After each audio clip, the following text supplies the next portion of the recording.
Via parents, I celebrated Christmas alone while they celebrated with relatives in Europe, and now they want financial assistance for my sister's wedding, and I cut them off. I've never told this story in full to anyone because I still feel like an idiot for staying as long as I did. But looking back, it was the moment I realized I had to cut ties for good. It started 2 years ago, a few weeks before Christmas. I was 27 and still living at home with my parents. Not because I wanted to, but because my divorce a year earlier had wiped me out financially. My ex-wife and I didn't have any kids, so there wasn't much of a fight, but the division of everything left me barely scraping by. Moving back in with my parents was supposed to be temporary, a way to save money. Instead, it turned into a constant reminder of why I'd left home in the first place. Anyway, my parents weren't exactly the warm and fuzzy type. My dad had a way of saying things that felt more like insults wrapped in advice, and my mom, well, let's just say she never missed an opportunity to let me know how much of a disappointment I was compared to my younger sister, Rebecca. She was 20, still living at home, but somehow they treated her like royalty. About a week before Christmas, I came home from work to find them packing suitcases in the living room. At first I thought they were going through old luggage or something. Then my dad casually said, "Oh, by the way, we're going to France tomorrow to spend Christmas with your aunt and cousins." I just stood there stunned. I didn't even know we had plans with relatives in France, let alone that they were leaving the country. And then my mom said, "If you'd been more like Rebecca and actually listened to us, we might have bought you a ticket." Rebecca was sitting on the couch, scrolling through her phone, acting like it was completely normal. Apparently, they'd bought tickets for her and me weeks ago, but no one had thought to tell me. They left the next morning. No explanation, no apology, just a reminder that they'd be back in a week and that I should make better choices if I wanted to be included next year. That Christmas was probably the loneliest I'd ever felt. Everyone I knew had plans with their families, and I didn't want to call anyone and explain that my parents had abandoned me to spend the holidays in Europe. I tried to make the best of it. I ordered takeout, put on some Christmas movies, and told myself it didn't matter. But it did matter. As I scrolled through social media that night, I saw their posts. My parents and Rebecca were wearing matching sweaters, posing in front of a giant Christmas tree in some fancy Paris square. There were pictures of them at my aunt's house, laughing over a huge dinner, and my cousins tagged them in stories about how amazing everything was. The kicker? They hadn't posted a single picture with me in years, but they sure looked like the picture-perfect family when I wasn't around. After Christmas, they returned just before New Year's. I had prepared for their return, knowing they would bring up the trip, but I wasn't prepared for how casually cruel they would be about it. As soon as they walked in the door, my dad said, "Man, you really missed it. It was unbelievable, the best Christmas we've ever had." My mom added, "If you'd stop being so stubborn and actually take our advice, maybe you could have been a part of it. We're trying to help you." Rebecca didn't say much, but she grinned when my mom spoke. It was enough to set me off, but I bit my tongue. I didn't want to give them the satisfaction of seeing how much it bothered me. A day or two later, it was like they'd forgotten the whole thing. Then, out of nowhere, they sat me down at the kitchen table. My dad leaned over and said, "We need your help with something important." The thing is, this wasn't the first time they'd come to me for money. Living with them, I saw how reckless they were, always spending on unnecessary things while pretending to be struggling. But this time it wasn't for them. "We need you to help pay for Rebecca's wedding," my mother said. This took me by surprise. As far as I knew, Rebecca wasn't even engaged. "She and Nathan are getting married in March," my dad explained, as if it were the most obvious thing in the world. "But he's only 20, and you know he doesn't make much. You need to step up for your sister." I couldn't believe what I was hearing. I looked at Rebecca, expecting her to jump in and explain, but she just sat there quietly, letting our parents do the talking. "Nathan's a great guy," my dad continued, as if I needed convincing. "He's young, sure, but he has potential. They're planning a small wedding, nothing crazy, but it's still going to cost more than they can handle right now. And it's not like you have a family to worry about, my mother added, as if that made it my responsibility. I sat there, trying to take it all in. Nathan was barely out of his teens and working an entry-level job. Rebecca didn't work much either. They wanted me to cover their wedding because, apparently, I had extra money since I was single. How much are we talking about? I finally asked. My mom smiled as if I'd just agreed to anything. Oh, not that much. Maybe $10,000? Just to get her started. We'll all pitch in. I laughed. Not because it was funny, but because the audacity of it was incredible. Are you serious? You want me to fork over 10 grand so Rebecca can marry some guy who can't even afford it himself? Rebecca finally spoke up. You don't have to put it like that. Nathan and I love each other, and we'll do this no matter what. But it would be nice if you actually supported me for once. For once? I said, raising my voice. You've had their support your whole life. They bend over backwards for you, while I get left out of family trips and treated like an afterthought. That's when things got ugly. My dad called me selfish and said I'd always been jealous of Rebecca. My mom chimed in, saying they'd been patient with me, but I hadn't done anything to earn their respect. And Rebecca? She sat there nodding along, like I was really the bad guy for not wanting to blow my savings on her wedding. When I said no, it was like I dropped a bomb. My mom started yelling at me about how ungrateful I was for everything they'd done for me. My dad called me a loser for still living at home. Even Rebecca, who'd been quiet most of the time, snapped and said something about how Nathan would never treat his family the way I treated mine. I didn't stay to hear the rest. I left the house and drove around aimlessly for hours, trying to calm down. When I returned that night, the tension in the house was unbearable. My parents barely spoke to me, and Rebecca wouldn't even look at me. That's when I made my decision. I had to get out, no matter what it took. The next few days felt like living with strangers. My parents stopped talking to me unless it was absolutely necessary. When they did, it was brief and passive-aggressive. Rebecca, on the other hand, acted as if I didn't exist. She came in and out of the house with her usual entitlement, occasionally dropping hints about how some people don't understand family loyalty. I didn't respond to any of it. I was too busy planning my escape. The truth was, I didn't have much saved. Between paying off debts from the divorce and trying to keep up with their constant requests for help, my bank account wasn't exactly thriving. But I couldn't stay in that house anymore. Living there felt like a slow suffocation. That week, I started looking for an apartment. I didn't care how small or rundown they were, I just had to get out. Then came the final straw. It was a Friday night, and I had just gotten home from work. My mom was sitting at the kitchen table, scrolling through her phone, while my dad was watching TV. Rebecca wasn't there. I thought maybe I'd get a quiet evening, but no such luck. Out of nowhere, my mom said, "You know, Rebecca told us that she feels like you don't even want her to be happy. You really need to think about that." I ignored her and went to my room, but a few minutes later my dad called me into the living room. He had this smug look on his face, like he was about to say something he'd been holding back for a while. "We've been talking," he said, "and we think it's time for you to start paying more rent. You've lived here long enough for cheap." I couldn't believe it. I was already giving them money for food and bills, way more than I should have, and now they wanted me to pay more? For what? I asked. "So you can spend it on Rebecca's wedding?" That set him off. He started ranting about how I was being selfish and how he'd been more than generous in letting me stay after my divorce.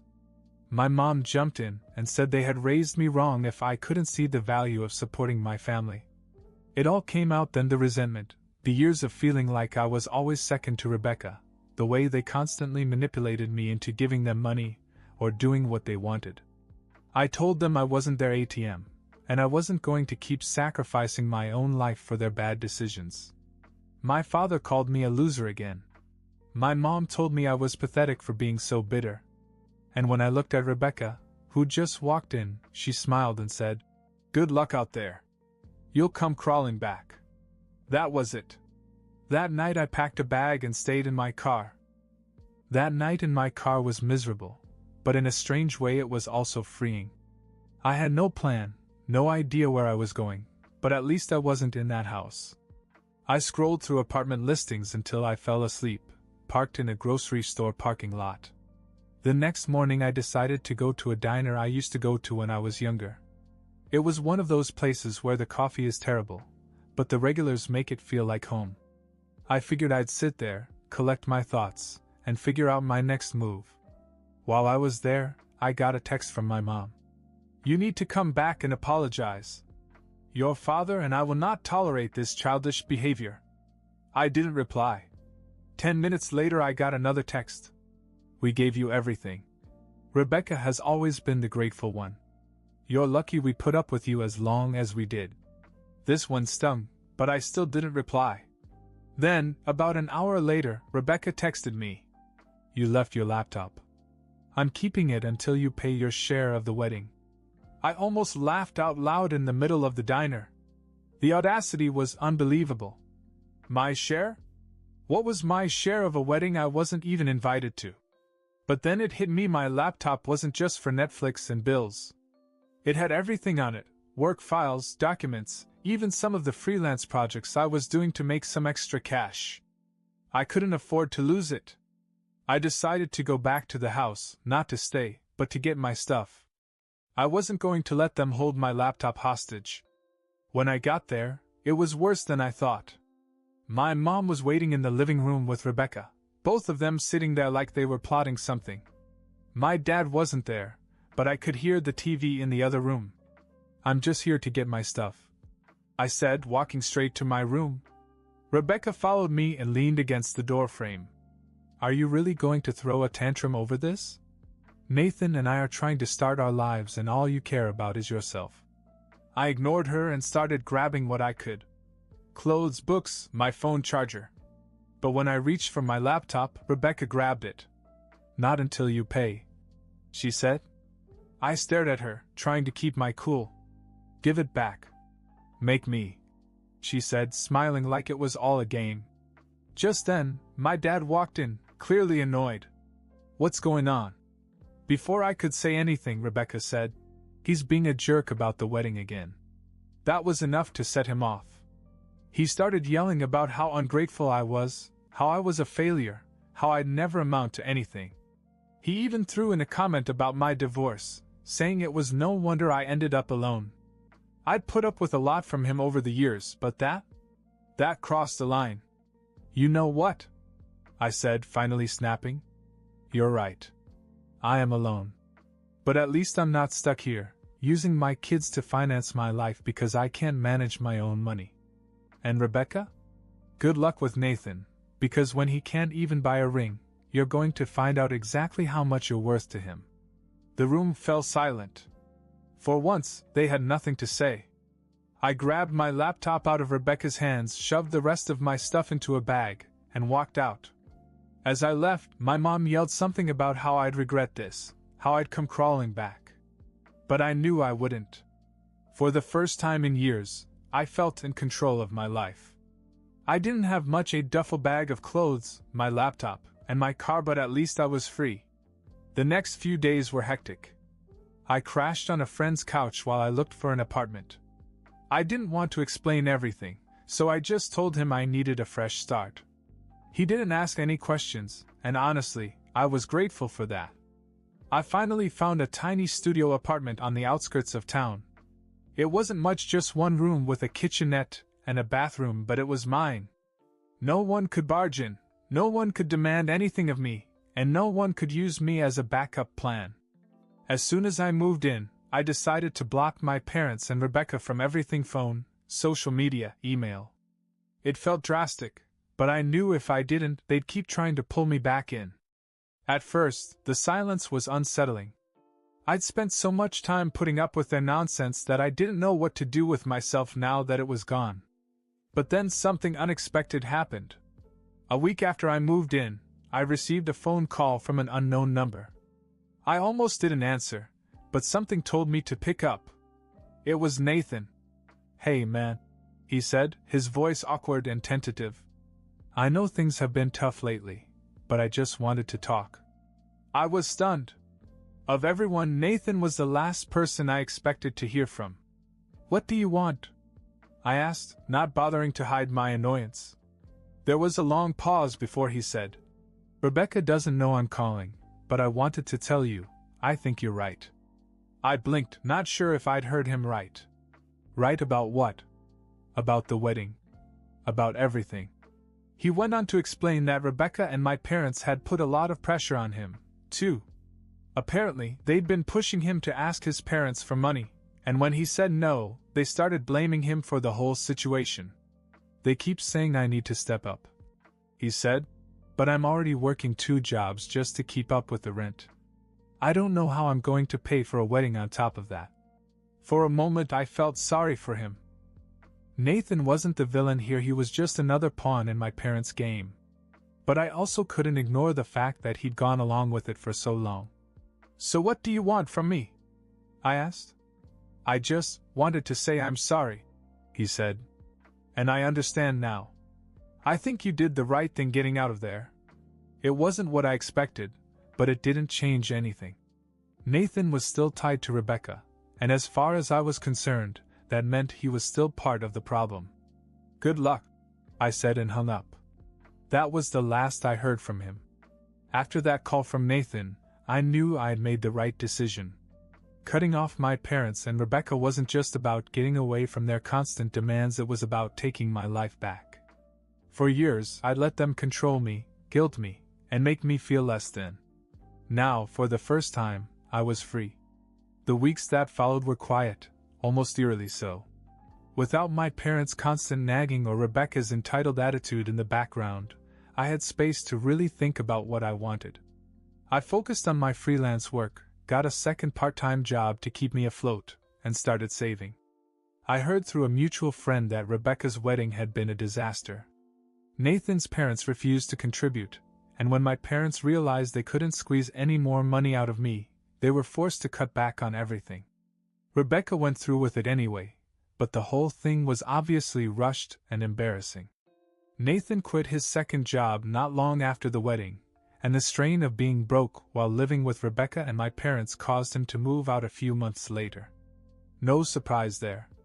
As for my parents, they tried to reach out a few times through mutual contacts, friends, extended family, even my old neighbors.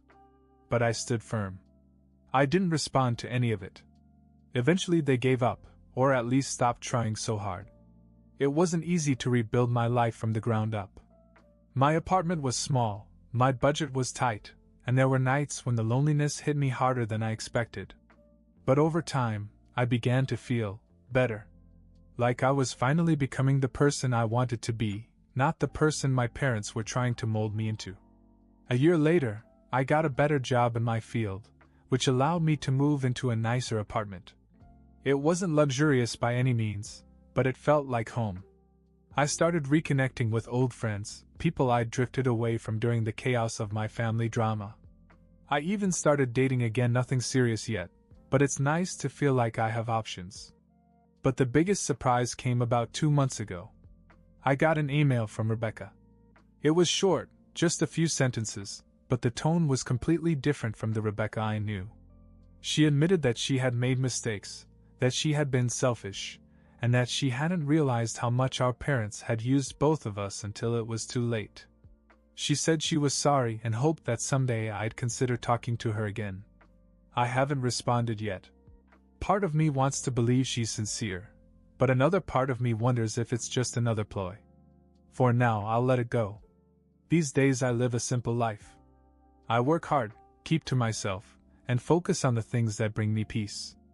I've realized that family isn't about who you're born to, it's about who you choose to let into your life. And honestly, I don't regret choosing to let mine go. Because for the first time in years, I'm actually happy. And that's more than I ever thought I could be.